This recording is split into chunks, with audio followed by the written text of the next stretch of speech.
HSST സോഷ്യോളജിയുടെ module 5ന്റെ ഭാഗമായിട്ട് അടുത്ത ടോപ്പിക്കിലേക്ക് നമുക്ക് കടക്കാം. അത് പോസ്റ്റ് സ്ട്രക്ചറൽ ഡെവലപ്മെന്റ്സ് ആണ്. അപ്പം ഇതിനകത്ത് എന്തൊക്കെയാണ് ടോപ്പിക്സ് ഉള്ളത് എന്ന് നമുക്കൊന്ന് ക്വിക്ക് ആയിട്ട് നോക്കാം. അപ്പം ഇതില് നമുക്ക് പോസ്റ്റ് സ്ട്രക്ചറലിസം അതിന്റെ ഒറിജിൻ ആൻഡ് ഡെവലപ്മെന്റ് ചർച്ച ചെയ്യേണ്ടതുണ്ട്. അതേപോലെ ഫൂക്കോയുടെ കോൺസെപ്റ്റ്സ് ആണ് discourse analysis, history of sexuality, power, knowledge and discipline and punish. അതോടൊപ്പം തന്നെ ഡെറിഡയുടെ ഡീകൺസ്ട്രക്ഷനും നമുക്ക് ഈ ഒരു സീരീസ് ഓഫ് ലെസൺസിൽ നമുക്ക് ചർച്ച ചെയ്യാവുന്നതാണ്. അപ്പം ആദ്യം നമുക്ക് പോസ്റ്റ് സ്ട്രക്ചറലിസത്തിന്റെ ആ ഒരു ഒറിജിൻ ആൻഡ് ഡെവലപ്മെന്റിൽ നമുക്ക് സ്റ്റാർട്ട് ചെയ്യാം. ഇതൊരു പക്ഷെ ഒരു പാർട്ടിൽ തീരില്ല. ലെറ്റ് us see എന്താണ് ഇതിന്റെ ആ ഒരു ഒറിജിൻ എന്നുള്ളത്. ആദ്യം let us look at why post structural development is important, അല്ലെങ്കിൽ എന്തുകൊണ്ടാണ് ഈ ഒരു പോസ്റ്റ് സ്ട്രക്ചറൽ ഡെവലപ്മെന്റ് തന്നെ പ്രധാനപ്പെട്ടതാകുന്നു എന്നുള്ളത്. ആദ്യത്തെ ഈ ഒരു പോയിന്റ് നോക്കിയേ. Post structural developments created A major shift in 20th century social and cultural theory. ഒരു കണക്കിന് നോക്കിയാൽ അത് തന്നെയാണ് ആ ഒരു പ്രധാനപ്പെട്ട ഒരു റീസൺ എന്ന് വേണമെങ്കിൽ നമുക്ക് പറയാം. നമ്മൾ പോസ്റ്റ് കൾച്ചറൽ ഡെവലപ്മെന്റ്സ് എന്ന് നമ്മൾ പറയുമ്പം എന്താണ് ശരിക്കും അതുകൊണ്ട് നമ്മൾ ഉദ്ദേശിക്കുന്നത്? നമ്മൾ അവിടെ റെഫർ ചെയ്യുന്നത് is to a major change. ഒരു വലിയ ഒരു മാറ്റം ഇവിടെ സംഭവിച്ചു. അപ്പോൾ ആ മാറ്റം എന്തിനാണ് സംഭവിച്ചത്? In the way thinkers began to understand society, culture, language, അതേപോലെ identity, power and very importantly truth, സത്യം എന്താണ് എന്നുള്ളത്. അപ്പോ ഇത് ഒരു വ്യത്യസ്തമായ ഒരു രീതിയിൽ, ഈ പേര് തന്നെ നമ്മൾ നോക്കുക, പോസ്റ്റ് സ്ട്രക്ചറൽ എന്നുള്ളതാണ് നമ്മൾ ഇതിനകത്ത് കാണുന്നത്. അപ്പൊ അതിന് ആ ഒരു പേരിനും ഒരു പ്രാധാന്യം ഉണ്ട് ഇവിടെ. അപ്പൊ ഈ വന്നിരിക്കുന്ന ഒരു മാറ്റം എന്ന് പറയുന്നത് വളരെയധികം തീരുമാനിച്ച് ചിന്തിച്ചെടുത്ത ഒരു ഡിസൈസീവ് ആയിട്ടുള്ള ഒരു ഷിഫ്റ്റ് എന്ന് നമുക്കിവിടെ കാണാം. കാരണം ഒരുപാടധികം ബേസിക് ആയിട്ടുള്ള ക്വസ്റ്റ്യൻസ് സ്കോളേഴ്സ് അതുവരെ ചോദിച്ചു കൊണ്ടിരുന്നതിനകത്ത് ഒരു മാറ്റം വന്നു എന്നുള്ളതാണ്. അപ്പൊ ആ മാറ്റം എന്താണ് എന്ന് നമുക്ക് മനസ്സിലാക്കുന്നതിന് വേണ്ടിയിട്ട് എന്തായിരുന്നു എന്താ പറയേണ്ടത് ആദ്യം നടന്നിരുന്നത് എന്ന് നമുക്ക് നോക്കാം. അല്ലെങ്കിൽ ഈ ഒരു പോസ്റ്റ് സ്ട്രക്ചറൽ ഡെവലപ്മെന്റ്സ് ഉണ്ടാകുന്നതിന് മുന്നേ എന്തായിരുന്നു പല തിയറീസ് പറഞ്ഞിരുന്നത് എന്ന് നമുക്ക് നോക്കാം. അപ്പൊ അവിടെ പ്രധാനമായിട്ടും എല്ലാ തിയറിസ്റ്റിന്റെയും ഉദ്ദേശം എന്ന് പറയുന്നത് ഒരു സ്റ്റേബിൾ ആയിട്ടുള്ള ഒരു സ്ട്രക്ചറിലേക്ക് എത്തിച്ചേരുക. The structure that is driving the society. ആ സൊസൈറ്റിയുടെ പിന്നിലുള്ള ഒരു സ്റ്റേബിൾ സ്ട്രക്ചർ ആണ് അവർ അതുവരെ ഉദ്ദേശിച്ചിരുന്നത്. അപ്പോ അവിടെ വന്നിരുന്ന ചോദ്യം എന്തൊക്കെയായിരുന്നു, അല്ലെങ്കിൽ എന്തിനൊക്കെയായിരുന്നു ഉത്തരം കണ്ടെത്താനിരുന്നത്? ഈ സൊസൈറ്റിയുടെ ബേസിക് ആയിട്ടുള്ള ഒരു സ്ട്രക്ചർ എന്താണ്? So what is the basic structure of society? ഇനി എന്തൊക്കെ ഹിഡൻ ആയിട്ടുള്ള സിസ്റ്റംസ് ആണ് ഹ്യൂമൻ ബിഹേവിയറിനെ എക്സ്പ്ലെയിൻ ചെയ്യുന്നത്? ഇനി എന്തൊക്കെ ഫിക്സ്ഡ് ആയിട്ടുള്ള പാറ്റേൺസ് ആണ് ആ ഒരു കൾച്ചറിനും സോഷ്യൽ ലൈഫിനും അർത്ഥങ്ങൾ അല്ലെങ്കിൽ മീനിങ്സ് തരിക എന്നുള്ളത്. അപ്പോൾ നേരത്തെയുള്ള ഞാൻ ഈ പറഞ്ഞ സ്ട്രക്ചറലിസ്റ്റ് ആയിട്ടുള്ള അല്ലെങ്കിൽ സ്ട്രക്ചർ ഓറിയന്റഡ് ആയിട്ടുള്ള തിങ്കേഴ്സിന്റെ കാര്യം നമ്മൾ നോക്കുകയാണെങ്കിൽ അവര് വളരെ സ്റ്റേബിൾ ആയിട്ടുള്ള സ്ട്രക്ചർ, അതായത് സൊസൈറ്റിയുടെ പിന്നിൽ വളരെ സ്റ്റേബിൾ ആയിട്ടുള്ള സ്ട്രക്ചർ കണ്ടെത്താനായിട്ട് ശ്രമിച്ചു. അത് സൊസൈറ്റി മാത്രമല്ല, ലാംഗ്വേജിന്റെ പിന്നിലെ സ്ട്രക്ചർ, കൾച്ചറിന്റെ പിന്നിലെ ആൻഡ് ഹ്യൂമൻ ബിഹേവിയർ എന്തുകൊണ്ട് അങ്ങനെ നടക്കുന്നു എന്നുള്ള ആ ഒരു സ്ട്രക്ചറിലേക്കൊക്കെ എത്താനായിട്ട് ശ്രമിച്ചു എന്നുള്ളതാണ്. അപ്പൊ ആ കാലഘട്ടത്തിലെ ചിന്തകരെ കുറിച്ച് നമ്മൾ പറയുകയാണെങ്കിൽ വി ഹാവ് സോഷർ, ലെവി സ്ട്രോസ് അവിടെയുണ്ട്, ഡർക്കെയിം ഉണ്ട്, ആൽത്തൂസർ അവിടെയുണ്ട്, ബാത്തസ് ഉണ്ട്, ലാക്കാൻ ഉണ്ട്. അപ്പോ ഇവരൊക്കെ ചോദിച്ച ചോദ്യങ്ങൾ എന്തായിരുന്നു? What is the basic structure of society? അതൊന്ന് നമ്മൾ നേരത്തെ പറഞ്ഞതുപോലെ എന്തൊക്കെ ഹിഡൻ ആയിട്ടുള്ള സിസ്റ്റംസ് ആണ് ഹ്യൂമൻ ബിഹേവിയറിനെ രൂപപ്പെടുത്തിയെടുക്കുക അല്ല, അതിനെ എക്സ്പ്ലെയിൻ ചെയ്യുക എന്നുള്ളത്. ഇനി എന്തൊക്കെ തരത്തിലുള്ള ഫിക്സ്ഡ് ആയിട്ടുള്ള പാറ്റേൺസ് ആണ് ആ ഒരു കൾച്ചറിനും സോഷ്യൽ ലൈഫിനും ഒരു അർത്ഥം നൽകിയിരുന്നത്. അപ്പോ പോസ്റ്റ് സ്ട്രക്ചറൽ തിങ്കേഴ്സിന്റെ കാര്യം നമ്മൾ നോക്കുകയാണെന്നുണ്ടെങ്കിൽ അവര് ഈ ഡിസ്കഷൻ കംപ്ലീറ്റ്ലി മറ്റൊരു തലത്തിലേക്ക് അവർ കൊണ്ടുപോയി എന്നുള്ളതാണ്. അപ്പോ ഇവിടെ അവർ എങ്ങനെ എന്നുള്ള ചോദ്യത്തിനാണ് പ്രാധാന്യം കൊടുത്തത്. എങ്ങനെയാണ് മീനിങ്സ് രൂപപ്പെടുന്നത്? എങ്ങനെയാണ് ഇൻസ്റ്റിറ്റ്യൂഷൻസ് ചില ഐഡിയാസിനെ ട്രൂത്ത് അല്ലെങ്കിൽ സത്യം എന്നുള്ള രീതിയിൽ നിലനിർത്തുന്നത്, എങ്ങനെയാണ് ഐഡന്റിറ്റീസ് രൂപപ്പെടുന്നത്, എങ്ങനെയാണ് ചില ബിലീഫ്സ് അല്ലെങ്കിൽ വിശ്വാസങ്ങൾ നാച്ചുറൽ എന്നുള്ള ഒരു രീതിയിൽ നമ്മൾ ആക്സെപ്റ്റ് ചെയ്തു പോകുന്നത്, ആൻഡ് എങ്ങനെയാണ് ഈ ബിലീഫ്സ് ഒക്കെ പിന്നീട് ചോദ്യപ്പെടുന്നതും പിന്നീട് അത് മാറുകയും ചെയ്യുന്നത്. അപ്പൊ നോക്ക്, വാട്ട് എന്ന ഒരു ചോദ്യമായിരുന്നു നേരത്തെ ആ ഒരു സ്ട്രക്ചറിന്റെ പിന്നിൽ നമ്മൾ നോക്കിയാൽ. പക്ഷെ പോസ്റ്റ് സ്ട്രക്ചറലിസം വരുമ്പോ അത് ഹൗ അല്ലെങ്കിൽ എങ്ങനെ എന്നുള്ളത് മാറി എന്നുള്ളതാണ്. അപ്പോ എന്താ പറയേണ്ടത്, ആ ഒരു ഇന്റലക്ച്വൽ അറേഞ്ച്മെന്റ് അതുവരെ ഉണ്ടായിരുന്നത് ഇതിനെ തന്നെ ചാലഞ്ച് ചെയ്യുന്ന രീതിയിലുള്ള ഒരു ചിന്തയാണ് ഇവിടെ വന്നത്, അല്ലെ? So it invited us to study society as a field. ഈ ഒരു ഫീൽഡില് മീനിങ്സ് കണ്ടിന്യൂസ് ആയിട്ട് പ്രൊഡ്യൂസ് ചെയ്യുന്നു, സ്റ്റെബിലൈസ് ചെയ്യുന്നു, അതിനെ കോൺടെസ്റ്റ് ചെയ്യുന്നു അല്ലെങ്കിൽ ചാലഞ്ച് ചെയ്യുന്നു, ആൻഡ് ചിലപ്പോ അത് കംപ്ലീറ്റ്ലി അൺഡൺ ആയിട്ട് മാറുന്നു. ഇനി ഒരു കാര്യം വളരെ കെയർഫുൾ ആയിട്ട് നമ്മൾ ഇവിടെ ശ്രദ്ധിക്കുക. പോസ്റ്റ് സ്ട്രക്ചറലിസം ആക്ച്വലി അതിന് ഒരു പവറിന് ഒരു സ്പെഷ്യൽ ആയിട്ടുള്ള ഒരു അറ്റൻഷൻ അവിടെ കൊടുക്കുന്നു എന്ന് നമ്മൾ മനസ്സിലാക്കുക. അപ്പൊ ഇവിടെ പവറിനെ വളരെ സട്ടിൽ ആയിട്ടുള്ള ഒരു രീതിയിലാണ് മനസ്സിലാക്കുന്നത്. അതായത് പവറിനെ പവർ എന്ന് പറയുമ്പോഴത്തേക്ക് ശക്തി എന്ന് വേണമെങ്കിൽ നമുക്ക് പറയാമല്ലേ. അപ്പൊ ശക്തി എന്ന് പറയുന്നതിൽ ഉപരിയായിട്ട് ആ ഒരു അധികാരം പോലെയൊക്കെയുള്ള ഒരു പവറാണ് ശരിക്കും ഇവിടെ കണക്കാക്കുന്നത്. അപ്പൊ അതിനെ സട്ടിൽ എന്ന് പറയുമ്പോഴത്തേക്ക് വളരെ സൂക്ഷ്മമായ രീതിയിൽ അതിനെ മനസ്സിലാക്കുന്നത് എങ്ങനെ എന്നുള്ളതും ഇവിടെ വരുന്നു. അപ്പൊ പവർ നമ്മൾ നോക്കുകയാണെന്നുണ്ടെങ്കിൽ അത് എങ്ങനെയാണ് പ്രവർത്തിക്കുന്നത്? അത് സോഷ്യൽ കാറ്റഗറീസിലൂടെ പ്രവർത്തിക്കുന്നത്. എക്സ്പേർട്ട് നോളജ് ഉള്ള വ്യക്തിക്കും പവർ ഉണ്ട് എന്ന് നമുക്ക് പറയാം. ഒഫീഷ്യൽ ആയിട്ടുള്ള ലേബിൾസിലൂടെ അത് പ്രവർത്തിക്കുന്നു, അല്ലെ? അപ്പോ സർക്കാർ ഉദ്യോഗസ്ഥന്മാരുടെ ഒഫീഷ്യൽ ആയിട്ടുള്ള ആ ഒരു ലേബിൾസിനെ കുറിച്ച് നമ്മളൊന്ന് ആലോചിച്ച് നോക്കുക. അതനുസരിച്ച് പവർ പ്രവർത്തിക്കുന്നു.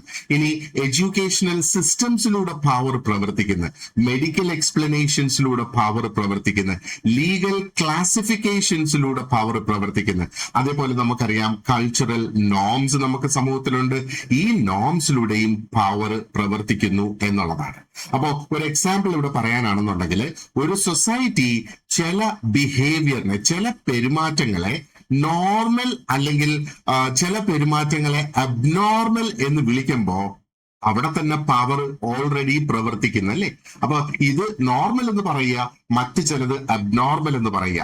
അപ്പൊ ഈ നോർമലും അബ്നോർമലും തങ്ങളിൽ ഉള്ള ആ ഒരു വ്യത്യാസം വരുമ്പോൾ തന്നെ അപ്പൊ അവിടെ ഇത് നോർമൽ എന്ന് പറയുന്ന വ്യക്തികളിൽ ഒരു പവർ അവിടെ വരുന്നു. ഇനി അതും അല്ലെങ്കിൽ അതിനെ അബ്നോർമൽ എന്ന് പറയുമ്പോഴും അവിടെയും പവർ പ്രവർത്തിക്കുന്നതായിട്ട് നമുക്ക് കാണാം, അല്ലെ?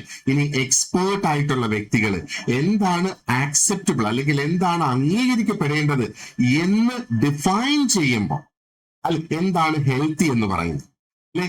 എഡ്യൂക്കേറ്റഡ് ആണ് എന്ന് പറയുമ്പോൾ എന്താണ് അതുകൊണ്ട് ഉദ്ദേശിക്കുന്നത്? സിവിലൈസ്ഡ് എന്ന് പറയുന്നത്, അല്ലെ മോഡേൺ എന്ന് പറയുന്നത്, അല്ലെ ബാക്ക്വേർഡ് എന്ന് പറയുന്നത്, അല്ലെ? അങ്ങനെ നമ്മൾ നോക്കുമ്പോഴത്തേക്ക് power operates through knowledge itself. നോളജിലൂടെ തന്നെ പവർ അവിടെ ഓപ്പറേറ്റ് ചെയ്യുന്നതായിട്ട് നമുക്ക് അവിടെ കാണാം. അപ്പൊ ഈ ഒരു കാരണം കൊണ്ടാണ് പോസ്റ്റ് സ്ട്രക്ചറലിസം ശരിക്കും ഒരു ഇന്റലക്ച്വലി സ്ട്രോങ് ആയിട്ടുള്ള ഒരു ഫീൽഡായി വന്നു എന്നുള്ളത് നമുക്ക് കാണാം. കാരണം നമുക്ക് വളരെ പവർഫുൾ ആയിട്ടുള്ള മാർഗങ്ങൾ തരികയാണ് ഈ ട്രൂത്ത് എങ്ങനെ പ്രൊഡ്യൂസ് ചെയ്യുന്നു, എങ്ങനെ ട്രൂത്ത് ഉൽപ്പാദിപ്പിക്കുന്നു എന്നുള്ളതിനെ എക്സാമിൻ ചെയ്യുന്നതിന് വേണ്ടിയിട്ട്. അപ്പൊ ഇവിടെ നമ്മളോട് ചോദിക്കുന്നത് എന്താണ്, അല്ലെ നമ്മളോട് ആവശ്യപ്പെടുന്നത് എന്താണ്? Post structuralism to look beyond the surface. ആ ഒരു സർഫസ് ലെവലിന്റെ ഉള്ളിലേക്ക് കടന്ന് നോക്കാനായിട്ട് അവിടെ പറയുന്നത്. എന്നിട്ട് അങ്ങനെ നോക്കി മനസ്സിലാക്കുക എന്നുള്ളതാണ് ദ പ്രോസസ്സസ്. എന്തൊക്കെ പ്രക്രിയകളാണ് ചില വിശ്വാസങ്ങളെ ഇവിടെ നാച്ചുറൽ ആയിട്ട് നമ്മളെ തോന്നിപ്പിക്കുന്നത്. ഒരുപക്ഷെ നമുക്ക് വേണമെങ്കിൽ ചിന്തിക്കാം, അപ്പോ ഇതിന് എന്താണ് സോഷ്യൽ തിയറിയിലുള്ള ഒരു പ്രാധാന്യം എന്ന് വേണമെങ്കിൽ നമുക്ക് നോക്കാം, അല്ലെങ്കിൽ അങ്ങനെ വേണമെങ്കിൽ നമുക്ക് ചിന്തിക്കാം, അല്ലെ? അപ്പോ ഇത് പ്രധാനപ്പെട്ടതാകുന്നതിന് പല കാരണങ്ങളുണ്ട്. കാരണം പല കാര്യങ്ങൾ നമ്മൾ നോക്കുകയാണെന്നുണ്ടെങ്കിൽ അതിനെ സ്വാഭാവികം അല്ലെങ്കിൽ നാച്ചുറൽ എന്ന രീതിയിൽ നമ്മൾ അതിനെ അംഗീകരിക്കുന്നു. അപ്പൊ ഇങ്ങനെ നമ്മൾ അംഗീകരിക്കുന്ന ആ ഒരു സ്വാഭാവികത അതിനകത്ത് വരുന്നത് ഏത് രീതിയിലാണ്, അല്ലെങ്കിൽ ആ സ്വാഭാവിക അവിടെ രൂപപ്പെടുന്നത് എങ്ങനെയാണ്? അത് ഹിസ്റ്ററി പരിശോധിക്കണം, ലാംഗ്വേജ് പരിശോധിക്കണം, ഇൻസ്റ്റിറ്റ്യൂഷൻസിനെ പഠിക്കണം. ആൻഡ് അവിടെ അതോറിറ്റി അല്ലെങ്കിൽ അവിടെയാണ് പവർ വരുന്നത്, അതിനെ കൂടെ നമ്മൾ പഠിക്കേണ്ടതായിട്ടുണ്ട്. അപ്പൊ എന്തുകൊണ്ട് അത് സ്വാഭാവികം അല്ലെങ്കിൽ നാച്ചുറൽ എന്ന് നമ്മൾ പറയണമെങ്കിൽ ഈ ഒരു പ്രോസസ്സിലൂടെ നമ്മൾ കടന്നു പോകണം എന്നുള്ളതാണ്. അപ്പൊ പോസ്റ്റ് സ്ട്രക്ചറലിസം നമ്മെ എപ്പോഴും ട്രെയിൻ ചെയ്യുന്നത് ഒരു പക്ഷേ ആരുടെയാണ് ഈ ഒരു idea, who produced this idea, അല്ലെങ്കിൽ ഏത് ഇൻസ്റ്റിറ്റ്യൂഷനിലൂടെയാണ് ഇത് പ്രൊഡ്യൂസ് ചെയ്തത്, അല്ലെങ്കിൽ ഏത് ഇൻസ്റ്റിറ്റ്യൂഷനിലൂടെയാണ് ഈ ഒരു ഐഡിയ പവർഫുൾ ആയിട്ട് മാറിയത്, എന്ത് തരത്തിലൊക്കെയുള്ള അതോറിറ്റി ഇതിനെ സപ്പോർട്ട് ചെയ്യുന്നുണ്ട്, ഇതില് ആരെ അല്ലെങ്കിൽ ആരുടെ അഭിപ്രായങ്ങളാണ് ഇതിനകത്ത് ഉൾപ്പെടുത്തിയിരിക്കുന്നത്, അല്ലെങ്കിൽ ആരുടെ അഭിപ്രായങ്ങളാണ് ഇതിനകത്തുനിന്ന് ഉൾപ്പെടുത്താത്തത്, എക്സ്ക്ലൂഡ് ചെയ്തിരിക്കുന്നത്. ഇവിടുത്തെ പ്രധാന പോയിന്റ് എന്ന് പറയുന്നത് പോസ്റ്റ് സ്ട്രക്ചറലിസം നമ്മെ സഹായിക്കുന്നത് to examine how we came to believe what we believe. നമ്മുടെ ഇന്നത്തെ ഈ വിശ്വാസങ്ങളെ, നമ്മൾ വിശ്വസിക്കുന്ന സംഗതികളെ, അത് എങ്ങനെയാണ് വിശ്വാസങ്ങളായി മാറിയത് എന്ന് എക്സാമിൻ ചെയ്യാനായിട്ട് പോസ്റ്റ് സ്ട്രക്ചറലിസം നമ്മളെ സഹായിക്കുന്നു എന്നുള്ളതാണ്. Now, it also studies the relationship between knowledge, power, meaning, identity. ഈ നോളജ്, പവർ, മീനിങ്, ഐഡന്റിറ്റി, ഇതിന്റെ ബന്ധം എന്ത് എന്നും ഈ പോസ്റ്റ് സ്ട്രക്ചറലിസത്തിലൂടെ ഐഡന്റിഫൈ ചെയ്യാനായിട്ട് ശ്രമിക്കുന്നത്. ഈ ഒരു കാരണം കൊണ്ട് തന്നെയാണ് പോസ്റ്റ് സ്ട്രക്ചറൽ ഡെവലപ്മെന്റ്സ് ഒരു പ്രധാനപ്പെട്ട ഒരു ടേണിംഗ് പോയിന്റ് ആയി മാറിയത്. അത് നിലവിലുള്ള തിയറിക്കുള്ള ഒരു അഡിഷൻ ആയിട്ട് നമുക്ക് ഇതിനെ കണക്കാക്കാൻ സാധിക്കില്ല. എക്സാക്ട്ലി ഒരു entirely different way of thinking തന്നെയാണ് ഇതിനകത്ത് വന്നത് എന്ന് നമ്മൾ മനസ്സിലാക്കുക. ഓക്കെ, അപ്പോ ഇനി അടുത്തത് we will move on to post structuralism itself. അതിന്റെ ഒറിജിൻ ആൻഡ് ഡെവലപ്മെന്റ് എങ്ങനെ നടന്നു എന്നുള്ളത് നമുക്ക് ക്വിക്ക് ആയിട്ടൊന്ന് നോക്കാം. അപ്പോ ഈ ഒരു ടോപ്പിക്കിലേക്ക് കടക്കുന്നതിന് മുന്നേ let me just ask you A few questions. നമ്മൾ ഇതുവരെ ചർച്ച ചെയ്തത് വെച്ച് ചില ചോദ്യങ്ങളിലേക്ക് ഒന്ന് കടക്കാം. ആദ്യത്തെ ഒരു ചോദ്യം ഒന്ന് ശ്രദ്ധിച്ച് കേട്ട് നോക്കുക. പോസ്റ്റ് സ്ട്രക്ചറലിസം പ്രധാനമായിട്ട് എന്തിലാണ് അതിന്റെ ശ്രദ്ധ കേന്ദ്രീകരിച്ചിരിക്കുന്നത്, അല്ലെങ്കിൽ എന്തിലാണ് അത് ഫോക്കസ് ചെയ്യുന്നത്? അതിന്റെ ഉത്തരം ചിന്തിച്ച് ഓർത്തു വെച്ചോളുക മനസ്സിൽ. Production of meaning, truth, identity and power. അതിലാണ് പോസ്റ്റ് സ്ട്രക്ചറലിസം കംപ്ലീറ്റ് ഫോക്കസ് ചെയ്യുന്നത്. അപ്പൊ സ്ട്രക്ചറലിസത്തിൽ നിന്ന് പോസ്റ്റ് സ്ട്രക്ചറലിസത്തിലേക്ക് ഒരു ഷിഫ്റ്റ് ഉണ്ടായി എന്ന് നമ്മൾ പറയുന്നു. So what is the shift? അപ്പോ സ്റ്റേബിൾ ആയിട്ടുള്ള സ്ട്രക്ചേഴ്സിൽ നിന്ന് മാറിക്കൊണ്ടിരിക്കുന്ന പ്രോസസ്സസ് ഓഫ് മീനിങ് ക്രിയേഷനിലേക്ക് പോയി എന്നുള്ളതാണ്. ഇനി മറ്റൊരു ചോദ്യം, പോസ്റ്റ് സ്ട്രക്ചറലിസം പവറിനെ എന്തിലൂടെ പഠിക്കുന്നു എന്ന് നോക്കാനാണെങ്കിലോ, കാറ്റഗറീസിലൂടെ, എക്സ്പേർട്ട് നോളജിലൂടെ, ഇൻസ്റ്റിറ്റ്യൂഷൻസിലൂടെ ആൻഡ് നോർമലൈസേഷനിലൂടെ, നോംസിലൂടെയും അത് പഠിക്കുന്നു എന്നുള്ളതാണ്. അപ്പൊ ഇവിടെ നോർമലൈസേഷൻ എന്ന് പറയുമ്പോഴത്തേക്ക് ആ ഒരു വാക്കിന്റെ അർത്ഥം എന്താണ് പോസ്റ്റ് സ്ട്രക്ചറലിസത്തിനെ സംബന്ധിച്ചിടത്തോളം? അപ്പോ ഈ നോർമലൈസേഷൻ എന്ന് പറയുമ്പം അതൊരു പ്രോസസ് ആണ് അല്ലെ. ആ പ്രോസസ്സിലൂടെ ചില ബിഹേവിയേഴ്സ് അല്ലെങ്കിൽ ചില ഐഡിയാസ് അതിനെ നമുക്ക് വളരെ സ്വാഭാവികം അല്ലെങ്കിൽ നാച്ചുറൽ, അതുകൊണ്ട് അത് അംഗീകരിക്കപ്പെട്ട് മുന്നോട്ട് പോകുന്ന ഒന്നായിട്ട് നമ്മുടെ മുന്നിൽ മാറ്റുന്ന, അല്ലെങ്കിൽ ഒരു ഐഡിയനെ അല്ലെങ്കിൽ ഒരു പെരുമാറ്റത്തെ സ്വാഭാവികം എന്ന് നമ്മുടെ മുന്നിലേക്ക് ആക്കി മാറ്റുന്ന ഒരു പ്രക്രിയയ്ക്കാണ് നോർമലൈസേഷൻ എന്ന് പറയുന്നത്. പോസ്റ്റ് സ്ട്രക്ചറലിസം എന്താണ് നമ്മളെ പ്രേരിപ്പിക്കുന്നത് ചോദിക്കാനായി അല്ലെങ്കിൽ കണ്ടെത്താനായിട്ട്? എങ്ങനെയാണ് ഈ ബിലീവ്സ് അല്ലെങ്കിൽ വിശ്വാസങ്ങള് സത്യങ്ങൾ അല്ലെങ്കിൽ ട്രൂത്ത് എന്ന നിലയിൽ അംഗീകരിക്കപ്പെടുന്നത് എന്നാണ് അവിടെ ചോദിക്കുന്നത്. അപ്പൊ എപ്പോഴും ഓർത്തു വെച്ചേക്കുക, പോസ്റ്റ് സ്ട്രക്ചറലിസം എന്ന് പറയുന്നത് ആ ഒരു പോസ്റ്റ് ഫിക്സ്ഡ് സ്ട്രക്ചർ തിങ്കിങ് ആണ്.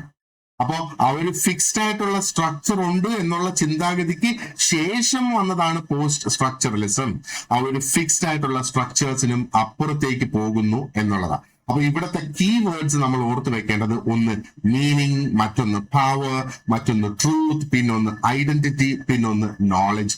ഇത്രയും അധികം കോൺസെപ്റ്റ്സ്, ഇത്രയും അധികം ടേംസ്, ഇത് വളരെ പ്രധാനപ്പെട്ട ഒന്ന് തന്നെയാണ് എന്ന് നോക്കുക. ഓക്കെ, അപ്പൊ പോസ്റ്റ് സ്ട്രക്ചറലിസത്തിന്റെ ആ ഒരു ഒറിജിൻ ആൻഡ് ഡെവലപ്മെന്റ് നമുക്ക് നോക്കാം. അപ്പൊ ഒറിജിൻ ആൻഡ് ഡെവലപ്മെന്റിലേക്കുള്ള ഒരു ഇൻട്രൊഡക്ഷൻ ആയിട്ട് നമുക്ക് ഈ ഒരു സ്ലൈഡിനെ ഒന്ന് കണക്കാക്കി പോയാൽ മതി എന്നുള്ളത്. അപ്പൊ ഒരു ബേസിക് ആയിട്ടുള്ള ഒരു പോയിന്റ് നമുക്ക് ആദ്യം ഇവിടെ മനസ്സിലാക്കാം. അതായത് സ്ട്രക്ചറലിസം എന്ന ആ ഒരു തിയറിക്ക് ഒരു റെസ്പോൺസ്, ഒരു മറുപടി ആയിട്ടാണ് ഈ പോസ്റ്റ് സ്ട്രക്ചറലിസം ഡെവലപ്പ് ആയത് എന്ന് തന്നെ നമ്മൾ ആദ്യം ഓർക്കും. അപ്പൊ ഇത് ജസ്റ്റ് ശൂന്യതയിൽ നിന്നുണ്ടായ ഒരു തിയറി അല്ല. ഓൾറെഡി എക്സിസ്റ്റിംഗ് ആയിട്ടുള്ള സ്ട്രക്ചറലിസത്തിന് അതിന്റെ പോരായ്മകൾ ഒരുപക്ഷെ പരിഹരിക്കുന്നതിന് വേണ്ടിയിട്ട് ഒരു മറുപടിയായി വന്നതാണ് പോസ്റ്റ് സ്ട്രക്ചറലിസം. അപ്പൊ പോസ്റ്റ് സ്ട്രക്ചറലിസം ഡയറക്റ്റ് ആയിട്ട് നമ്മൾ ഡിസ്കസ് ചെയ്യുന്നതിന് മുന്നേ സ്ട്രക്ചറലിസം എന്താണ് ചെയ്യാനായിട്ട് ശ്രമിച്ചുകൊണ്ടിരുന്നത്, ഇത് ഓൾറെഡി നമ്മൾ ഡിസ്കസ് ചെയ്തതാണ് ഒരു പരിധി വരെ. പക്ഷെ എന്നിരുന്നാലും ഈ ഒരു കോണ്ടെക്സ്റ്റില് സ്ട്രക്ചറലിസം എന്ത് ചെയ്യാനായിട്ട് ശ്രമിച്ചുകൊണ്ടിരുന്നു എന്ന് നമുക്ക് നോക്കാം. അപ്പോ നേരത്തെ ഞാൻ പറഞ്ഞതുപോലെ സ്ട്രക്ചറലിസം വളരെ ഡീപ്പായിട്ടുള്ള സ്ട്രക്ചേഴ്സ്, അതായത് കൾച്ചറിനെ, സമൂഹത്തിനെ, ലാംഗ്വേജിനെ, നമ്മുടെ മിത്ത്, റിച്വൽസ്, ഹ്യൂമൻ ബിഹേവിയർ, ഇതിനെയൊക്കെ നിലനിർത്തുന്നതിന് അല്ലെങ്കിൽ ഇതിനെയൊക്കെ ആധാരമായിട്ട് ഉള്ള അതിന്റെ അടിസ്ഥാനപരമായ സ്ട്രക്ചർ എന്താണ് എന്ന് കണ്ടുപിടിക്കുക എന്നുള്ളതായിരുന്നു സ്ട്രക്ചറലിസത്തിന്റെ പ്രധാന തിയറീസ് എല്ലാം. അപ്പൊ പോസ്റ്റ് സ്ട്രക്ചറലിസം ഈ ഒരു ഡിസ്കഷന്റെ ഭാഗമാകുന്നത് is by questioning the certainty of the structures. ഈ സ്ട്രക്ചേഴ്സ് എന്തുമാത്രം ഉറപ്പുള്ളതാണ് എന്ന് ചോദ്യം ചെയ്തുകൊണ്ടാണ് പോസ്റ്റ് സ്ട്രക്ചറലിസം കടന്നു വരുന്നത്. അപ്പോ എന്താ പറയേണ്ടത്, ഇന്നത്തെ നമ്മുടെ ആ ഒരു ഫോക്കസ് നോക്കുവാണെന്നുണ്ടെങ്കിൽ ലിറ്ററലി ഇന്നത്തെ എന്നല്ല, ഈ ഒരു പോസ്റ്റ് സ്ട്രക്ചറലിസത്തിന്റെ ഫോക്കസ് അല്ലെങ്കിൽ ഇന്നത്തെ അത് തന്നെ നമ്മുടെ ഈ ഒരു ലെസണിലെ ഫോക്കസ് നമ്മൾ നോക്കുവാണെന്നുണ്ടെങ്കിൽ എങ്ങനെയാണ് ആ ഒരു പോസ്റ്റ് സ്ട്രക്ചറലിസം എന്താ പറയേണ്ടത്, it moved from stable structures to unstable meanings. Neutral ആയിട്ടുള്ള മീനിങ്സ് ആയിരുന്നു അല്ലെങ്കിൽ നോളജ് ആയിരുന്നു അബൌട്ട് പവർ, അല്ലെ? ആ ഒരു ന്യൂട്രൽ നോളജ് മുതൽ തുടങ്ങി ഒരു പവർ ഫീൽഡ് നോളജിലേക്ക് എങ്ങനെ അത് മാറി, ആ ഒരു ഇൻഡിപെൻഡന്റ് ആയിട്ടുള്ള ഇൻഡിവിജ്വലിൽ നിന്ന് ആ ഒരു സൊസൈറ്റി പ്രൊഡ്യൂസ്ഡ് സബ്ജക്ട് എന്ന നിലയിലേക്ക് മനുഷ്യൻ മാറിയത് എങ്ങനെ എന്നൊക്കെ നമുക്ക് നോക്കേണ്ടതായിട്ടുണ്ട്. Now let us see structuralism as the background of post-structuralism. അത് ഒന്ന് നമ്മൾ മനസ്സിലാക്കിയിരിക്കേണ്ടത് വളരെ ഇമ്പോർട്ടന്റ് ആണ്. അപ്പൊ സ്ട്രക്ചറലിസം ആ ഒരു മിഡ് 20th സെഞ്ചുറി ഫ്രാൻസിലാണ് സ്ട്രക്ചറലിസം ശരിക്കും വളരെയധികം ഡെവലപ്പ് ആയത് എന്ന് വേണമെങ്കിൽ നമുക്ക് പറയാം. ഓക്കെ, അപ്പോ അതിന്റെ പ്രധാനപ്പെട്ട ഉദ്ദേശം എന്ന് പറയുന്നത് ആ ഒരു കൾച്ചറൽ ലൈഫിനെ ഒരു സയന്റിഫിക് ആയിട്ടുള്ള, ഒരു സിസ്റ്റമാറ്റിക് ആയിട്ടുള്ള ഒരു രീതിയിൽ പഠിക്കുക എന്നുള്ള ഉദ്ദേശത്തോടു കൂടിയാണ് ഈ ഒരു സ്ട്രക്ചറലിസം ഡെവലപ്പായി വന്നത്. അപ്പൊ സ്ട്രക്ചറലിസ്റ്റ് ശരിക്കും വിശ്വസിച്ചിരുന്നത് കൾച്ചർ എന്ന് പറയുന്നത് എന്താ പറയേണ്ടത്, ഒരു കളക്ഷൻ ഓഫ് റാൻഡം പ്രാക്ടീസസ് ആയിട്ടല്ല. അപ്പൊ അവര് പറയുന്നത് ആ ഒരു കൾച്ചറൽ പ്രാക്ടീസിന്റെ പിന്നിൽ അതിനെ ആധാരമാക്കിയ ഒരുപാടധികം ഡീപ്പായിട്ടുള്ള സ്ട്രക്ചേഴ്സ് ഉണ്ട് എന്നുള്ളത്. ഈ സ്ട്രക്ചേഴ്സ് ആണ് അതിന്റെ ഓരോന്നിന്റെയും അർത്ഥം രൂപീകരിച്ചു കൊണ്ട് മുന്നോട്ട് വരുന്നത്. അപ്പൊ ഇവിടെ സ്ട്രക്ചർ എന്ന് പറയുമ്പോഴത്തേക്ക് എന്താണ്, ഈ സ്ട്രക്ചർ എന്ന് പറയുന്നത് ഒരു സിസ്റ്റം ഓഫ് റിലേഷൻസ് ആയിട്ട് നമ്മൾ അതിനെ മനസ്സിലാക്കുക. So it is A thing, അല്ലെങ്കിൽ ഒരു സംഗതി ഇറ്റ് ഗെറ്റ്സ് മീനിങ് ബിക്കോസ് അതിന്റെ ആ ഒരു relationship with other things inside that system. അതായത് നമ്മൾ ഇത് ഡിസ്കസ് ചെയ്തതാണ് അല്ലെ. അപ്പോ സ്ട്രക്ചറലിസത്തിൽ പറയുന്നത് എന്താണ്, ഒരു സാധനത്തിന് അതിന് നമ്മൾ കൽപ്പിച്ചിരിക്കുന്ന ഇപ്പൊ നമ്മുടെ മനസ്സിലുള്ള ആ ഒരു അർത്ഥം അതിന് ലഭിക്കുന്നത് എന്തുകൊണ്ടാണ്, ബിക്കോസ് അതിന് മറ്റ് സംഗതികളുമായി, മറ്റ് സാധനങ്ങളുമായി ഒരു ബന്ധമുണ്ട്. അതായത് ഒരു സിസ്റ്റത്തിനുള്ളിൽ രണ്ട് സാധനങ്ങൾ എടുത്താൽ ഈ ഒരു സാധനം ഇന്നതാണെന്ന് നമുക്ക് മനസ്സിലാക്കാൻ കഴിയുന്നത് അത് മറ്റേ സാധനം അല്ലാത്തത് കൊണ്ടാണ്.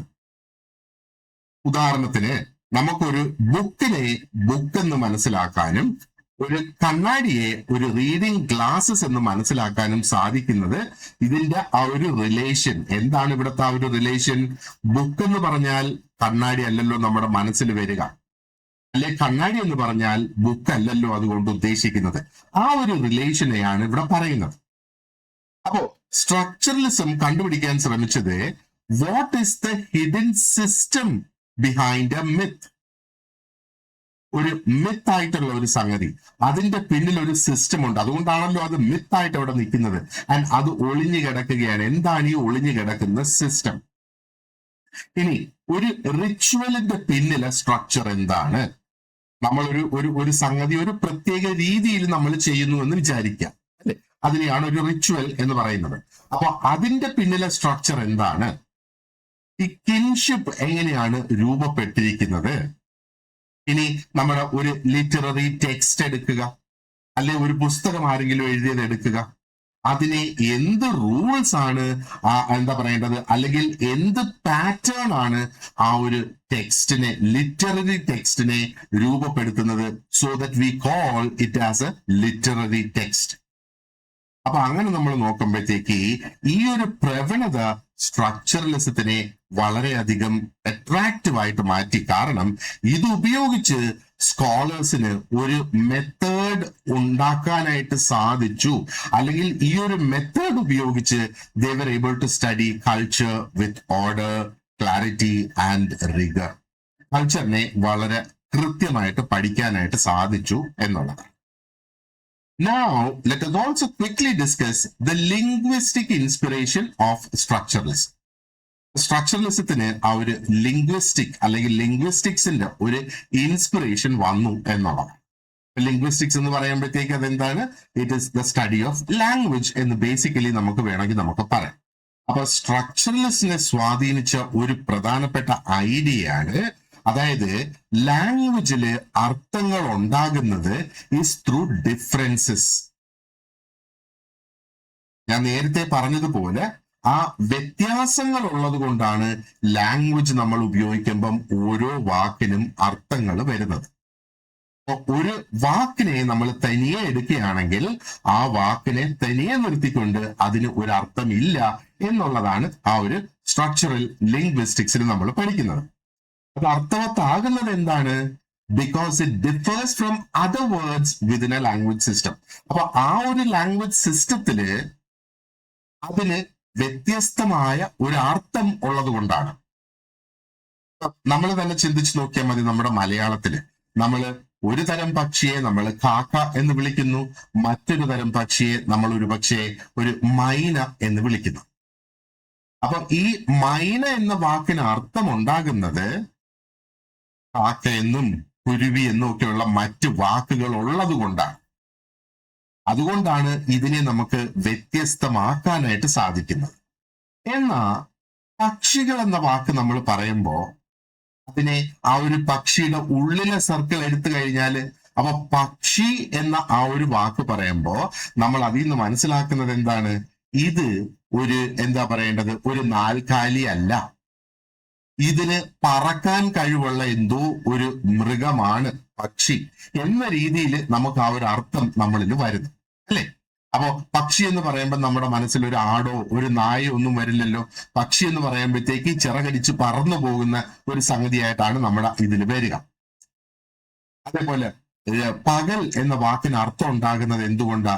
രാത്രി എന്ന വാക്ക് ഉള്ളത് കൊണ്ട് തന്നെയാണ്. മേൽ എന്ന വാക്ക്, പുരുഷൻ എന്ന വാക്കിന് അർത്ഥം ഉണ്ടാകുന്നത് എന്തുകൊണ്ടാണ്? ബിക്കോസ് അതിന് റിലേറ്റഡ് ആയിട്ടുള്ള ഒരു വേർഡ് അവിടെയുണ്ട്, ഫീമെയിൽ എന്നുള്ളത്. അതുകൊണ്ടാണ് മേൽ എന്ന ആ ഒരു വാക്കിന് തന്നെ അവിടെ അർത്ഥം വരുന്നത്. ഇനി ടീച്ചർ എന്ന വാക്ക് മീനിങ് ഫുൾ ആകുന്നത് എന്തുകൊണ്ടാണ്? അവിടെ സ്റ്റുഡന്റ് എന്ന മറ്റൊരു വാക്ക് ഉള്ളത് കൊണ്ടാണ്. അപ്പോ ഈ മീനിങ് എവിടെ നിന്നാ വരുന്നത്?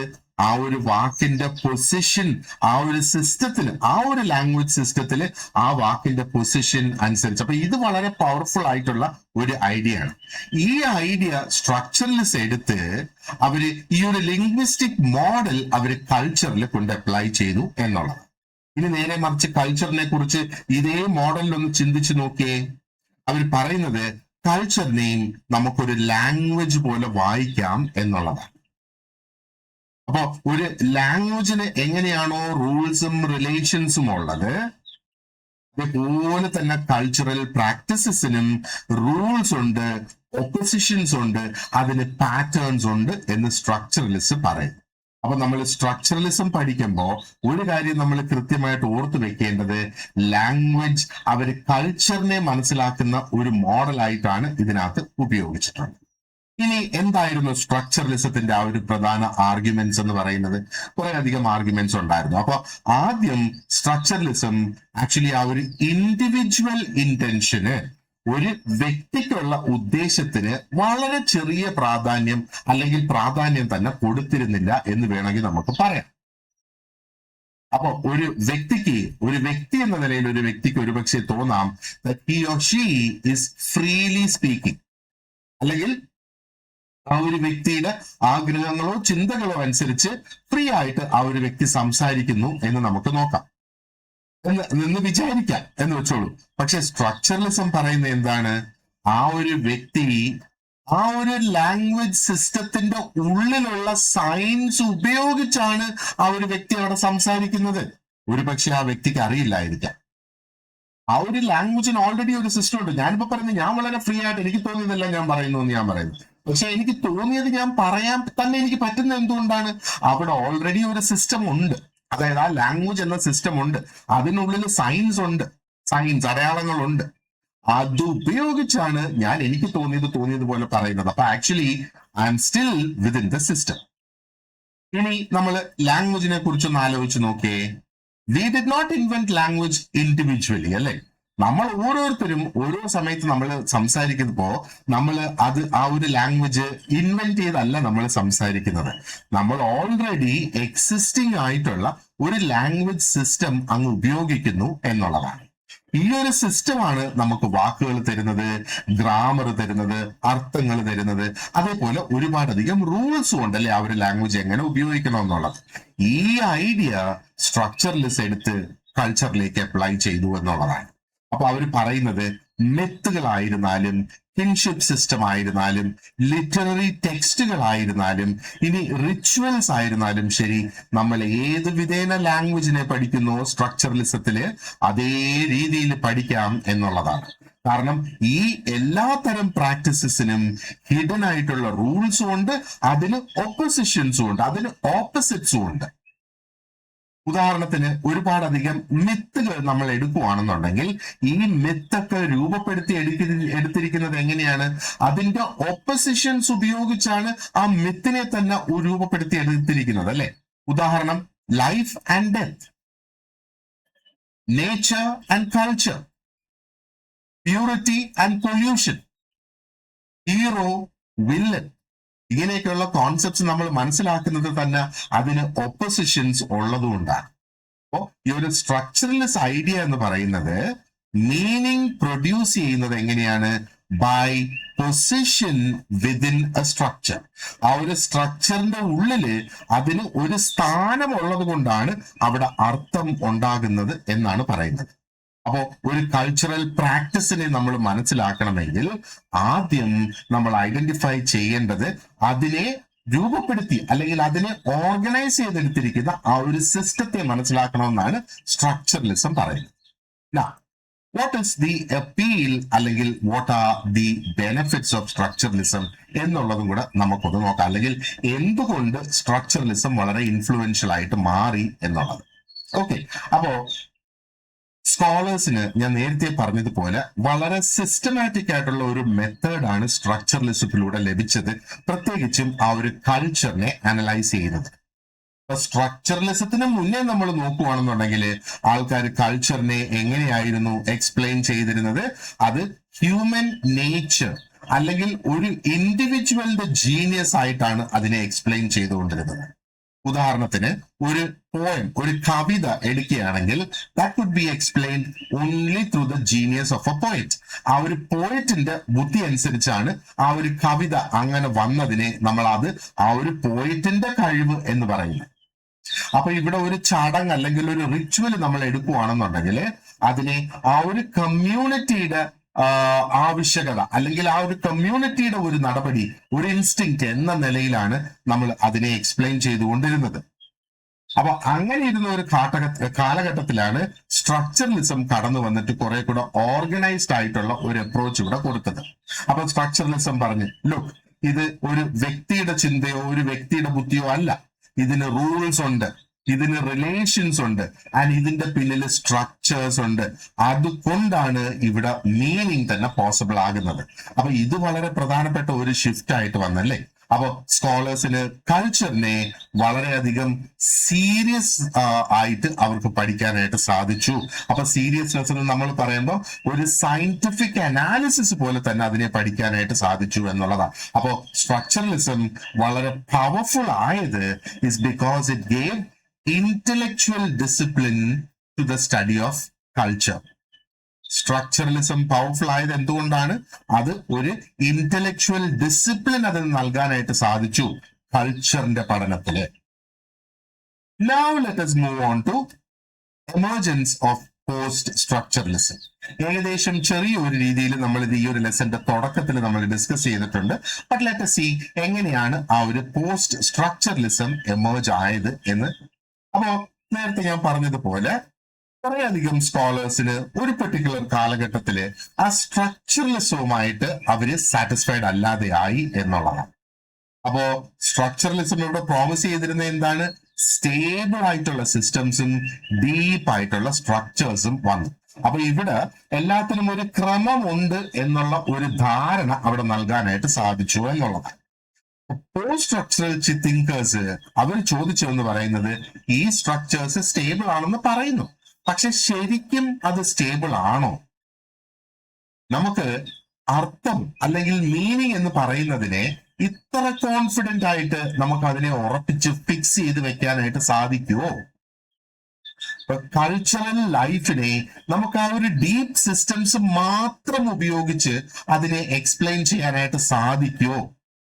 അപ്പൊ ഇവിടെ കംപ്ലീറ്റ് സംശയങ്ങളാണ് കംപ്ലീറ്റ് ആയിട്ട് തുടങ്ങിയത് അല്ലെ.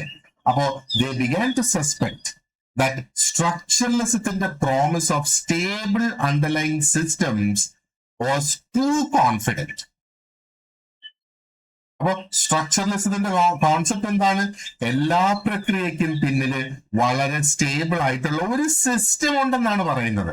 പക്ഷെ അവർക്ക് അതിനകത്ത് അമിതമായി പോയ ഒരു കോൺഫിഡൻസ് ഉണ്ടോ എന്നുള്ള ഒരു തോന്നൽ അവിടെ വന്നു. Isn't it too confident എന്ന്. അത് അട്രാക്റ്റീവ് ആയിരുന്നു, അതിന് വളരെയധികം ഓർഡർലി നല്ലൊരു ക്രമമുള്ളതായിരുന്നു, ആൻഡ് ഇന്റലക്ച്വലി ഇത് അംഗീകരിക്കാൻ പറ്റുന്ന ഒരു സംഗതിയുമായിരുന്നു.